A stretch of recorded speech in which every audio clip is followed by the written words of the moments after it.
kan di UIN itu tidak hanya jurusannya yang Islam-Islam saja Iya. ya, melainkan ada misalnya di Fakultas Saintek dan Teknologi ada Mm, ilmu kelautan, iya. ada matematika, terus kalau ada Fakultas Kedokteran juga Mm, bahkan. iya. Nah, bagaimana kira-kira tantangannya agar ilmu Twin Tower ini bisa masuk di segala lintas jurusan seperti itu, Bapak?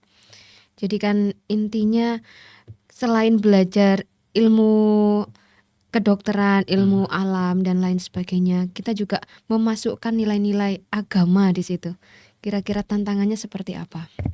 Kalau tantangan ya itu misalkan tentang ilmu kedokteran ya. Kita jangan lupa kalau ternyata ilmuwan-ilmuwan muslim itu juga ilmuwan-ilmuwan umum esak itu juga terlahir dari orang-orang muslim Ya, seperti Ibnu Arabi itu kan ya. seorang ulama yang mahir dalam bidang kedokteran gitu. Terus ada lagi Al-Khawarizmi yang menguasai tentang ilmu sains atau aljabar gitu. Nah, Assalamualaikum warahmatullahi wabarakatuh. Selamat pagi pemirsa, berjumpa lagi dengan saya Kiki Malika Primadani, tetap di acara kesayangan Anda, podcast Fahwinsa, podcast UIN Sunan Ampel Surabaya, Fakultas Adab dan Humaniora. Baik, hari ini saya kedatangan tamu istimewa, yaitu salah satu dosen dari Prodi Sejarah Peradaban Islam, yaitu Bapak Muhammad Nginwanon Likulil Muhammad, Magister Humaniora.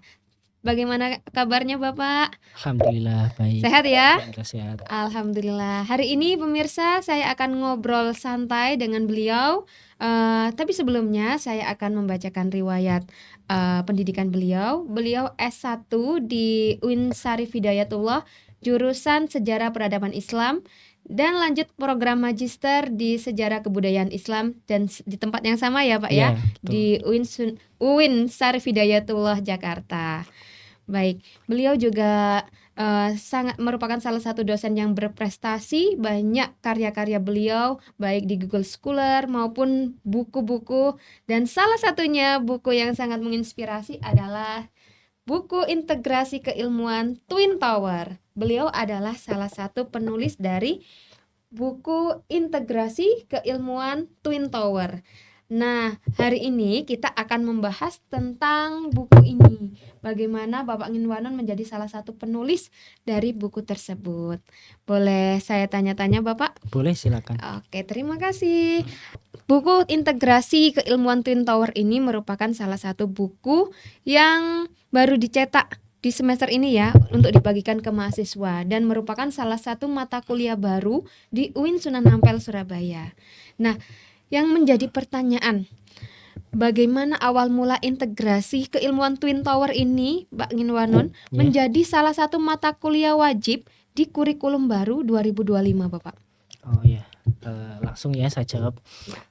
Untuk integrasi keilmuan Twin Tower ini adalah salah satu mata kuliah baru di semester ini ya, tahun ajaran 2025-2026 semester gasal yang menandai dimulainya kurikulum baru, redesain kurikulum menggantikan kurikulum sebelumnya yaitu kurikulum MPKM atau kurikulum Merdeka. Sekarang kita punya kurikulum baru namanya OBE, Outcome Based Education atau kurikulum berdampak. Itu artinya kurikulum yang tidak hanya diajarkan secara teori di kelas tapi juga dalam praktiknya bermanfaat untuk lingkungan kampus dan juga masyarakat gitu. Nah, salah satu terobosan untuk mendukung kurikulum tersebut maka lahirlah mata kuliah baru yaitu Integrasi Keilmuan Twin Towers ini sebagai MKDU ya, maka ya dasar umum bersama dengan 5 mata kuliah sebelumnya yaitu studi Islam, studi Al-Quran, studi hadis, ada Pancasila, pendidikan kewarganegaraan dan bahasa Indonesia begitu. Berarti ada tambahan satu Ya, lagi ada tambahan ya. satu itu integrasi Masya Twin Allah. Tower itu. Oke, kira-kira konsep dan filosofi apa yang ada di buku Integrasi Keilmuan Twin Tower ini yang diterangkan dalam bukunya, konsep serta filosofinya begitu Bapak? Oke, saya lanjutkan dulu Ya. yang tadi ya. Jadi Integrasi Keilmuan Twin Tower ini ditulis oleh 10 penulis yang terdiri dari perwakilan masing-masing fakultas. Kita ada 9 fakultas plus 1 pasca sarjana ya. Saya mewakili Fakultas Adab dan Humaniora atau FAH atau FAHUM untuk tulis tentang materi yang berkaitan dengan humaniora begitu. Nah, tentang konsep dan integrasi Twin Tower itu sendiri lahir karena kita ya dari namanya sendiri kan Universitas Islam Negeri gitu. Tentu Iya. berbeda dengan universitas umum gitu. Kalau di universitas umum ya materi yang kita dapat tentu berkenaan dengan materi yang wajib yang sudah semua universitas itu memiliki seperti PPKN, Pancasila, Bahasa Indonesia tadi. Tetapi kita tidak hanya belajar tentang ilmu umum tetapi juga belajar tentang ilmu keagamaan seperti studi Islam, kemudian studi Al-Qur'an, ada studi hadis, kemudian yang mahasiswa baru itu ada mahat ya itu, dan IBA ya, insentif bahasa Arab gitu kan, yang intensif bahasa Arab. Itu yang membedakan antara kampus Islam UIN, khususnya UIN Sunan Ampel dengan kampus-kampus umum lainnya, karena kita mempelajari dua disiplin ilmu umum dan ilmu keagamaan. Kemudian untuk filosofinya ya sesuai namanya integrasi Twin Tower atau menara kembar. Karena di Winsa itu yang menjadi ikon adalah gedung 9 lantai, baik di kampus 1 maupun di kampus 2. Itu kalau masuk ya langsung dihadapkan sama dua bangunan seperti menara 9 lantai itu, gedung 9 lantai itu melambangkan 99 yaitu Asmaul Husna begitu. Nah, itu mungkin salah satu filosofi Twin Tower selain dari dua disiplin ilmu tadi. Berarti ada itu hal simbolik ya terkait gedungnya Twin Tower gitu ya. Iya. Yang kita yang dari penulis-penulis masukkan di situ. Jadi integrasi keilmuan Twin Tower itu sendiri. Baik Bapak, terima kasih sekali. Pertanyaan selanjutnya yaitu bagaimana sih penerapan konsep serta filosofinya ya otomatis dari buku integrasi keilmuan Twin Tower tersebut dalam pembelajaran perkuliahan khususnya. Apa sih yang menjadi konsep biar diterapkan di perkuliahan seperti itu? Jadi mahasiswa itu dapat apa dari buku ini seperti itu? Nah, sebenarnya sebelum mata kuliah ini diadakan, sebenarnya dosen itu sudah berusaha untuk mengintegrasikan ilmu dua itu tadi, ilmu umum dengan ilmu agama. Tapi secara real baru diadakan di tahun 2025 ini ya. Yang paling sederhana sebenarnya adalah kita sebagai pengampu, khususnya pengajar ya sekaligus pendidik gitu, harus tahu dulu kira-kira karakteristik masing-masing mahasiswa itu seperti apa. Nah, bisa jadi setiap kelas walaupun dengan mata kuliah yang sama tetapi cara mengajarnya berbeda. Mungkin yang kelas katakanlah kelas A, dia lebih have fun kalau misalkan diaplikasikan dalam bentuk permainan, akhirnya dikasih game. Atau yang kelas B misalkan dia lebih menyukai yang pemikiran atau filsafat atau bagaimana yang membuat mereka itu bisa menerima materi. Nah, itu kan setiap kelas tentu dengan pengajaran yang berbeda-beda gitu. Nah, itu bukan berarti dosennya tidak adil, bukan. Justru disitulah letak bagaimana integrasi itu diterapkan di dalam pembelajaran. Artinya dosen atau pendidik ya tentu harus mengajar sesuai dengan keinginan atau kapasitas dari peserta didik itu sendiri atau mahasiswa itu. Kemudian dalam pembelajaran misalkan karena saya dari background sejarah ya, ada beberapa mata kuliah yang saya ampu seperti arkeologi Islam ya. Walaupun dari namanya arkeologi Islam tetapi tidak menutup kemungkinan objek kajiannya itu juga membahas dari sisi agama non-Islam. Katakanlah misalkan gereja, kelenteng, kemudian ada pura, ada vihara, itu kan sebenarnya bangunan di luar dari objek kajian arkeologi Islam gitu. Tetapi itu penting sekali untuk diajarkan. Kenapa? Karena disitulah kita bisa mengetahui bagaimana kita sebagai muslim, mayoritas muslim ini bisa melindungi mereka yang minoritas gitu. Jadi disitulah letak toleransi dalam hal muamalah gitu kan. Kalau ibadah kan tentu kita harus sesuai dengan keyakinan sendiri. Tapi kalau dari segi muamalah, kita menjaga, kita mempelajari, kemudian kita bisa hidup rukun. Nah, itu yang menjadi poin penting dari dampak integrasi Twin Tower ini terhadap lingkungan masyarakat gitu. Nah, satu lagi, ketika nanti tugas akhir misalkan, itu juga menjadi nilai plus sendiri ya, kita sebagai jurusan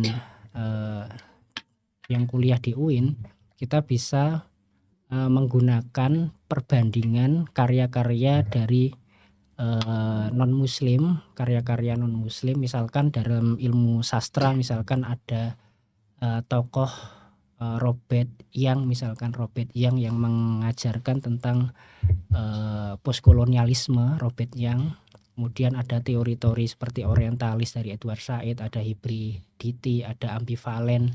Nah, itu kita dari sisi keislamannya juga bisa mengkombinasikan itu sebagai karya ilmiah gitu, sebagai karya ilmiah, perbandingan antara Islam dengan ilmu umum gitu. Jadi bukan berarti kita yang jurusan jurusan di UIN tidak bisa mengkaji ilmu-ilmu umum. Justru disitulah kita bisa menarik dari sisi keislamannya seperti apa. Baik, berarti kalau kan di UIN itu tidak hanya jurusannya yang Islam saja Iya. ya, melainkan ada misalnya di Fakultas Saintek dan Teknologi ada ilmu kelautan, Iya. ada matematika, terus kalau ada Fakultas Kedokteran juga bahkan. Iya. Nah, bagaimana kira-kira tantangannya agar ilmu Twin Tower ini bisa masuk di segala lintas jurusan seperti itu, Bapak? Jadi kan intinya selain belajar ilmu kedokteran, ilmu alam dan lain sebagainya, kita juga memasukkan nilai-nilai agama di situ. Kira-kira tantangannya seperti apa? Kalau tantangan ya itu misalkan tentang ilmu kedokteran ya. Kita jangan lupa kalau ternyata ilmuwan-ilmuwan muslim itu juga ilmuwan-ilmuwan umum esak itu juga terlahir dari orang-orang muslim seperti Ibnu Arabi, itu kan seorang ulama yang mahir dalam bidang kedokteran gitu. Terus ada lagi Al-Khawarizmi yang menguasai tentang ilmu sains atau aljabar gitu. Nah, sebenarnya kita bisa menggunakan itu sebagai salah satu rujukan gitu. Nah, jadi misalkan tentang ilmu kelautan ya, kita kira-kira bisa nggak memasukkan nilai-nilai keislaman di situ. Misalkan beberapa kajian atau beberapa ilmu yang ternyata sudah tertulis di lautan. Misalkan kita di bumi ini terbagi menjadi beberapa samudra, dan yang mana airnya itu tidak bisa tidak bisa bercampur tidak gitu, bisa harus satu ya. tidak bisa menyatu. Itu kalau nggak salah ada di surat Ar-Rahman itu. Iya, betul. Jadi masing-masing itu punya punya ruang tersendiri. Kalau di Nusantara gitu ada namanya garis Wells, artinya garis yang memisahkan antara samudra Asia, benua Asia dengan benua Australia, dan habitatnya tentu berbeda. Nah, ternyata sebelum ditemukan oleh Wells, ternyata di Al-Qur'an pun juga sudah dijelaskan, sudah ditemukan itu. Bahkan ya seperti tadi contoh tentang kelautan. Nah, disitulah sebenarnya bisa masuk aspek-aspek keislaman itu sendiri. Kalau menurut saya seperti itu. Baik, sangat luar biasa sekali Bapak. Berarti kita tahu meskipun di UIN Sunan Ampel terdapat beberapa jurusan yang umum, tetapi selalu dikaitkan, selalu kita integrasikan ya nilai-nilai keislaman di situ, sehingga adanya buku integrasi keilmuan Twin Tower ini merupakan salah satu panduan bagi mahasiswa bagaimana cara memadukan antara ilmu agama dan juga ilmu umum, sehingga kedepannya ketika pulang ke masyarakat, para mahasiswa bisa mengintegrasikan nilai-nilai yang ada di dalam buku ini. Baik, kira-kira dari buku ini menurut Bapak sebagai penulis tentunya pasti ada kelebihan dan kekurangannya Bapak ya. Mungkin bisa disebutkan dari kekurangan dan kelebihan dari pembelajaran keilmuan Twin Tower ini. Nah, ya kelebihannya dulu apa kekurangannya? Boleh, terserah Bapak aja. Ya mungkin kekurangannya dulu ya, nanti biar betul. kelebihannya dia. Ya, untuk kekurangnya sendiri tentu dari segi sumber ya, karena kita, ini terus terang saja karena kita menulisnya itu mendadak ya, belum cukup waktu untuk bisa menggali lebih banyak data terkait dengan, integrasi keilmuan itu sendiri dan kurang lebih bulan Juli ya, Juni, akhir Juni sampai awal Juli, Agustus itu baru dicetak kemudian disebarkan karena kita mulai perkuliahan itu bulan Agustus ya. Nah, kekurangannya tentu dari segi materi, kemudian dari segi pembelajarannya ditujukannya ke tingkatan atau jenjang apa gitu, S1, S2 dan S3 tentu cara mengajarnya akan berbeda. Kalau S1 katakanlah kita cukup memahami teori, kemudian S2-nya kita selain memahami kita juga bisa membandingkan, kemudian membantah ya, kemudian memperkuat. Kemudian S3 kita bisa memunculkan teori baru seperti itu. Jadi perlu dipetakan kalau perlu. Jadi ini buku ajar integrasi untuk S1, untuk S2 dan untuk S3 seperti itu. Nah, kelebihannya kalau yang saya rasakan itu dengan hadirnya mata kuliah ini, khususnya buku ini, itu diharapkan banyak alternatif dalam penelitian tugas akhir atau skripsi nanti ya. Harapan saya juga harapan dosen-dosen lain itu tidak mahasiswa tidak mengulang sesuatu yang pernah ditulis ya.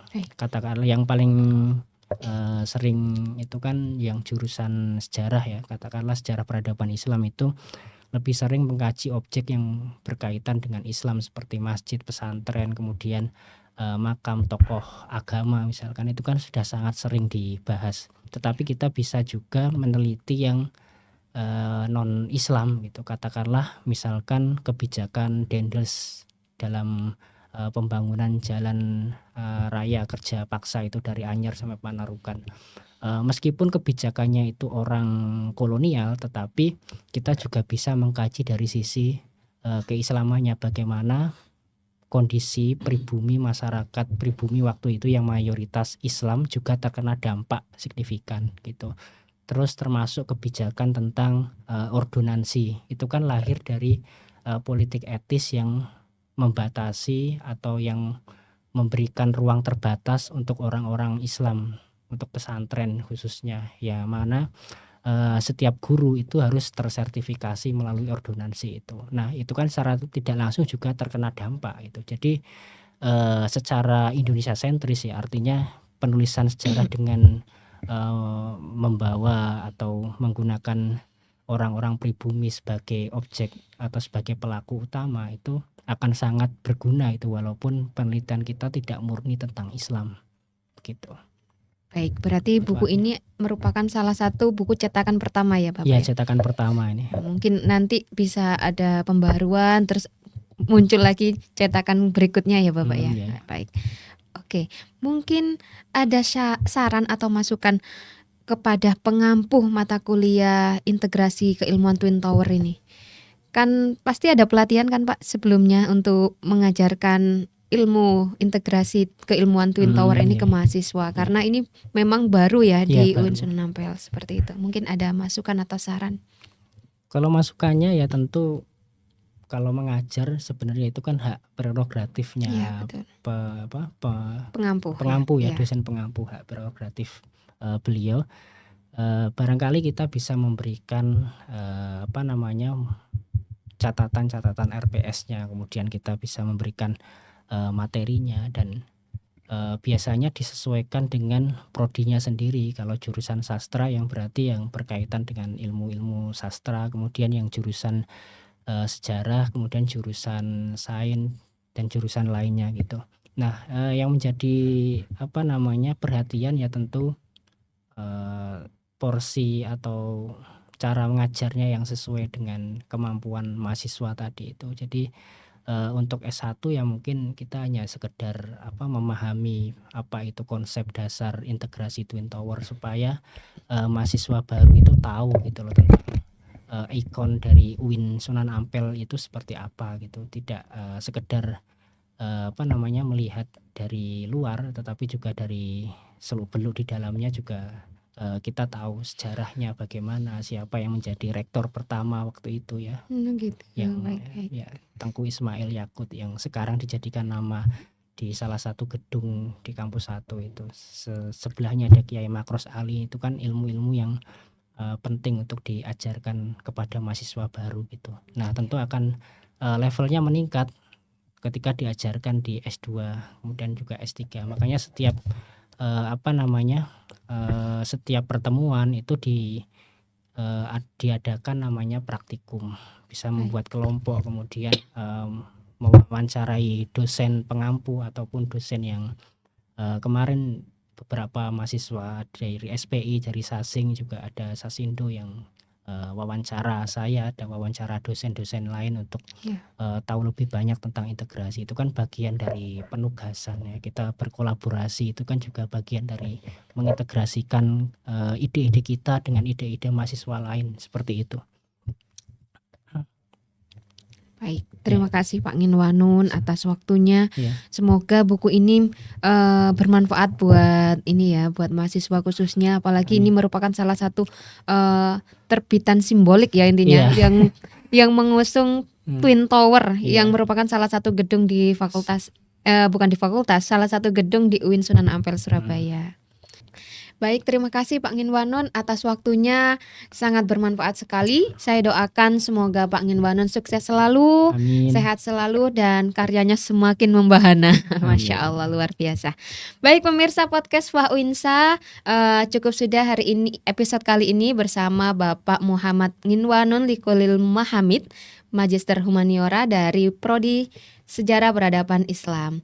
Jangan lupa saksikan episode-episode selanjutnya yang ada di podcast Fah-Uinsa. Saya Kiki Malika Primadani, mohon izin undur diri dan sampai jumpa di episode berikutnya. Wassalamualaikum warahmatullahi wabarakatuh.